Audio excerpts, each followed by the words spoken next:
Ke hëngra vaktin ose më haj diçka tjetër. Dy nga mesazhet që marr më shpesh në telefonin tim. Kjo sepse shumica e individëve të cilët japin këshilla apo marrin përsipër të bëjnë dieta ushqimore, u thon pacientëve se jo, duhet ta mbash në mënyrë strikte. Duhet të kujtojmë që trupi është një sistem dhe nuk vepron në bazë të komandave që dikush ju jep, por në bazë të komandave që ushqimi, mënyra jetesës dhe vetë ai jep. Çfarë do të thotë kjo? Nëse një ditë të caktuar ti nuk dëshiron të konsumosh njërin prej vakteve apo do të dalësh nga rutina e cila të është përshkruar, duhet ta bësh. Duhet ta respektosh atë sinjal që trupi po të jep dhe ta kënaqësh atë me çfarë po kërkon. Pa diskutim nëse ti këtë gjë e bën shumë rrallë. Nëse kjo ndodh shpesh, atëherë duhet parë përse kjo situatë është e vazhdueshme. Unë sot, edhe pse jam një dietolog dhe duhet të them, duhet të ruani oraret etj.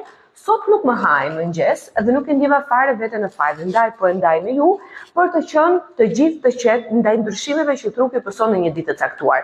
Ajo çfarë duhet bërë është të shkojmë në vaktin pasardhës në mënyrë të shëndetshme dhe patjetër në perfect food, kjo gjë na sigurohet. Unë kam zgjedhur një tost avokado, ricota dhe vezë, fruta perime të stinës dhe pak fruta arror, në mënyrë që të jetë një kombinim ndërmjet një mëngjesi dhe një dreke. Kështu miq të dashur, ndihuni të lirë, dëgjoni trupin tuaj dhe konsumoni këshilla të shëndetshme.